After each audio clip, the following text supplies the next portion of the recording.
je vais te dire cette troisième chose et je démarre. C'est que la Bible déclare au commencement Dieu créa les cieux et la terre. Et la Bible dit la terre était informe et vide. Ça veut dire que Moïse nous dit qu'au commencement Dieu a créé le ciel et la terre, mais Moïse ne nous raconte pas la création du ciel. Il part et il nous raconte directement la création de la terre. Il se met directement à nous raconter la création de la terre. Non Dieu, il se met directement à nous raconter la création de la terre. Le ciel représente ce qui est invisible. La terre représente ce qui est visible. Ça veut dire que Moïse nous cache la création de ce qui est invisible. Il ne nous raconte pas comment est-ce que Dieu a créé l'invisible, mais il nous raconte seulement comment est-ce que Dieu a créé le visible. De telle sorte que si tu lis Moïse, tu risques de croire que Dieu n'a créé que la terre, mais il a d'abord créé le ciel. Mais c'est juste que pour le ciel, on ne t'a pas raconté comment est-ce que cela a été créé. On t'a juste raconté comment est-ce que la terre a été créée. En fait, le problème c'est que très souvent, nos yeux sont incapables de percer la création de l'invisible. Très souvent, Dieu nous cache la création des choses lorsqu'elles sont encore dans le monde invisible. Et nous ne voyons les choses que lorsqu'elles se matérialisent dans le monde visible.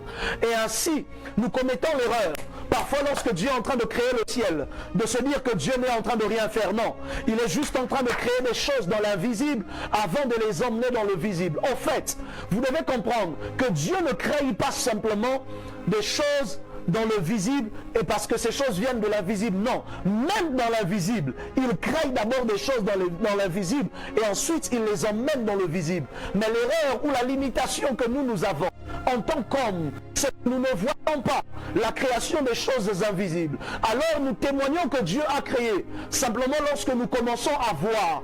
Alors que ce n'est pas lorsque nous commençons à voir que Dieu a créé. Oh mon Dieu, en réalité, ce n'est pas lorsque tu deviens témoin de l'action de Dieu que Dieu a commencé à agir.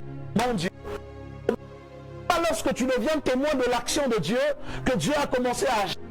Parfois il agissait déjà, mais c'est toi qui avais les yeux fermés. Très souvent il agissait déjà, mais c'est toi qui étais incapable de voir son action. Je prie ce soir que même lorsque tes yeux sont incapables de voir, que tu saches que dans l'invisible, Dieu est en train de créer des choses que tes yeux ne peuvent pas voir, que tes yeux ne peuvent pas percer, que tes yeux ne peuvent pas connaître, mais que tu verras lorsque ces choses se matérialiseront dans le physique. Je décrète et déclare dans le nom de Jésus que lorsque tes yeux ne voient pas, que tu ne perdes pas la foi et que tu ne te dises pas que Dieu ne travaille pas en ta faveur. Il est en train de travailler, mais c'est juste qu'il travaille dans un domaine, il travaille dans une dimension où tes yeux n'ont pas accès. Je prie que le Seigneur, le Dieu des armées, se mette à l'œuvre pour toi, et même si tu ne le vois pas, que tu attendes patiemment jusqu'à ce que ces choses se manifestent. En fait, voici là où l'homme est limité.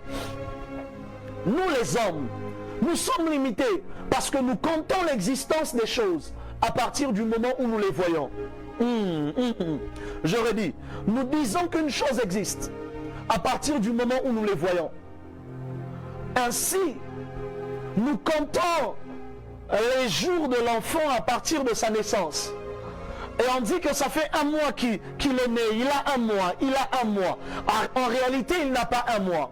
Il en a peut-être 10 déjà. Parce qu'il a fait 9 mois dans une dimension où nous ne pouvions voir. Mais tellement que nous voyons, nous comptons à partir du moment où nous avons vu. Alors que nous ne devrons pas compter à partir du moment où nous voyons. Mais en réalité, la chose existait déjà. Ce n'est pas parce que les hommes comptent ton succès et ton élévation à partir du moment où ils voient cela. Parce que parfois, l'élévation que des hommes que vous témoignez aujourd'hui, que vous voyez aujourd'hui, a fait 9 mois dans un secret que vous n'avez pas vu. L'enfant que vous applaudissez et vous célébrez, vous dites il a une année. En réalité, ça ne fait pas une année qu'il existe. Ça fait plus de 9 mois qu'il était dans le sein de sa mère. Mais parce que vos yeux ne le voyaient pas, alors vous avez considéré qu'il ne pas. Écoute-moi, refuse de ne considérer que les choses que tes yeux voient. Parfois, les choses que tes yeux ne voient pas sont plus grandes que celles que tes yeux voient. My God, demandez à Élisée et il vous dira, l'armée que le serviteur voyait était inférieure à l'armée invisible qui accompagnait Élisée, mais que le serviteur ne pouvait pas voir. Je prie dans le nom de Jésus-Christ. Oh la kibambro sovanemai. Par le nom de Christ, je déclare et décrète que Dieu Dieu vous donne la sensibilité de ne pas simplement considérer des choses visibles, mais d'avoir la sagesse de considérer même les choses que vous ne voyez pas encore, jusqu'à ce que les choses que vous ne voyez pas encore se mettent à se matérialiser. Je le déclare sur toi au nom de Jésus.